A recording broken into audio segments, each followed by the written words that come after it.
Taste the Daily. Kallakurichi மாவட்டம் கல்வராயன் மலைப்பகுதியில் உள்ள நீர்வீழ்ச்சியில் குளித்த 12ஆம் வகுப்பு மாணவன் நீரில் மூழ்கி பரிதாபமாக உயிரிழந்தார். கொட்டப்புத்தூர் மலை கிராமத்தை சேர்ந்த 12ஆம் வகுப்பு மாணவன் கலையரசன் என்பவரை காணவில்லை என கடந்த 27ஆம் தேதி அவரது பெற்றோர் போலீசில் புகார் அளித்துள்ளனர். இதையடுத்து கலையரசனின் நண்பர்களிடம் விசாரித்ததில் கலையரசன் தன் நண்பர்களுடன் சிறுகாலூர் நீர்வீழ்ச்சியில் குளிக்க சென்றபோது நீரில் மூழ்கி மாயமானதும் தெரியவந்துள்ளது. இதையடுத்து சம்பவ இடத்திற்கு சென்ற போலீசார் நீர்வீழ்ச்சியின் பாறையின் இடுக்கில் சிக்கியிருந்த மாணவனின் உடலை மீட்டனர். மதுரை மாவட்டம் புதூர் பகுதியில் தனியார் மருத்துவமனையில் செவிலியர்கள் தங்கியிருந்த கட்டிடத்தில் தீ விபத்து ஏற்பட்டதால் பரபரப்பு ஏற்பட்டது. புதூர் அழகர் கோவில் சாலை பகுதியில் உள்ள தனியார் மருத்துவமனையின் கட்டடத்தில் செவிலியர்கள் தங்க வைக்கப்பட்டிருந்தனர். இந்நிலையில் செவிலியர்கள் தங்க வைக்கப்பட்டிருந்த அறையில் திடீரென ஏசியில் ஏற்பட்ட மின்கசிவு காரணமாக தீ விபத்து ஏற்பட்டுள்ளது. இதையடுத்து தீப்பிடித்த அறையில் இருந்த 5 செவிலியர்களை பொதுமக்கள் பாதுகாப்பாக மீட்டனர். இதையடுத்து சம்பவ இடத்திற்கு வந்த தீயணைப்பு துறையினர் தீயை போராடி அணைத்தனர்.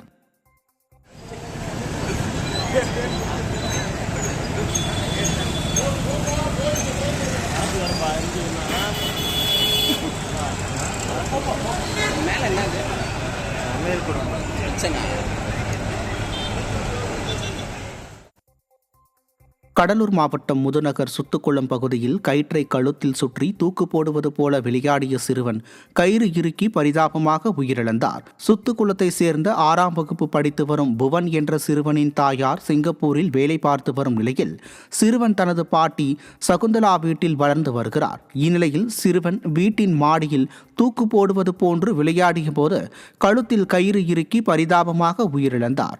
இதையடுத்து சிறுவனின் உடல் மீட்கப்பட்டு பிரேத பரிசோதனைக்காக அனுப்பி வைக்கப்பட்டது. தமிழகத்தின் பல்வேறு மாவட்டங்களில் நடைபெற்ற சாலை விபத்துகளில் 5 பேர் பரிதாபமாக உயிரிழந்தனர். தஞ்சாவூர் மாவட்டம் பாபநாசம் அருகே பிரபாகரன், சக்திவேல் ஆகிய இருவரும் இருசக்கர வாகனத்தில் கபிஸ்தலம் பகுதியில் சென்று கொண்டிருந்த போது இருசக்கர வாகனம் அடையாளம் தெரியாத வாகனத்தில் மோதி சாலையோர பள்ளத்தில் கவிழ்ந்தது. இந்த விபத்தில் பிரபாகரனும் சக்திவேலும் சம்பவ இடத்திலேயே உயிரிழந்தனர். இதேபோல திருச்சி மாவட்டம் சிறுகனூர் அருகே கல்யாண சுந்தரம், வாசுதேவன் ஆகிய இருவரும் இருசக்கர வாகனத்தில் சென்றபோது சனமங்கலம் பகுதியில் அதிவேகத்தில் வந்த கார் இருசக்கர வாகனத்தின் மீது மோதியது. இந்த விபத்தில் இருசக்கர வாகனத்தில் பயணித்த இருவரும் உயிரிழந்த நிலையில் காரில் பயணித்த 4 பேரும் காயமடைந்தனர். கிருஷ்ணகிரி மாவட்டம் ஜெகதேவி அருகே 3 பேர் இருசக்கர வாகனத்தில் சென்றபோது சாலையின் குறுக்கே வந்த காட்டுப்பன்றிகள் மீது இருசக்கர வாகனம் மோதி விபத்துக்குள்ளானது. இந்த விபத்தில் இருசக்கர வாகனத்தில் பயணித்த 3 பேரும் படுகாயமடைந்த நிலையில் ஒரு காட்டுப்பன்றி உயிரிழந்தது. இதேபோல திருவள்ளூர் மாவட்டத்தில் சந்தோஷ் என்பவர் அவரது தாய் கீதாவுடன் இருசக்கர வாகனத்தில் சென்றபோது இருசக்கர வாகனத்தின் மீது சரக்கு லாரி மோதியதில் சந்தோஷ் பரிதாபமாக உயிரிழந்தார். மேலும் படுகாயமடைந்த கீதா மருத்துவமனையில் அனுமதிக்கப்பட்டுள்ளார்.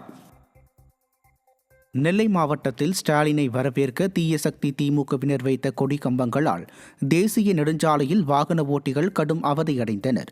ஸ்டாலினை வரவேற்க வள்ளியூர் காவல் கிணறு புறவழிச்சாலையில் திமுக கொடிக்கம்பங்கள் வைக்கப்பட்டன. 10 அடிக்கு 1 என்ற வீதத்தில் 15 அடி உயர கொடிக்கம்பங்கள் வைக்கப்பட்டன. இவற்றில் பெரும்பாலான கம்பங்கள் காற்றுக்கு சாலையில் சாய்ந்தன. இதனால் அப்பகுதியில் வாகன ஓட்டிகள் கடும் அவதியடைந்தனர். இந்நிலையில் கொடிக்கம்பம் வைத்தவர்கள் மீது நடவடிக்கை எடுக்காமல் அவற்றை படம் எடுத்தவர்களை விரட்டிச் சென்று மடக்கி பிடித்து ஏவல் துறையினர் தங்கள் எஜமான விசுவாசத்தை வெளிப்படுத்தினர். தொடர் விடுமுறையை ஒட்டி நீலகிரி மாவட்டம் முதுமலை புலிகள் காப்பகம் தெப்பக்காடு யானைகள் வளர்ப்பு முகாமில் சுற்றுலா பயணிகள் குவிந்தனர்.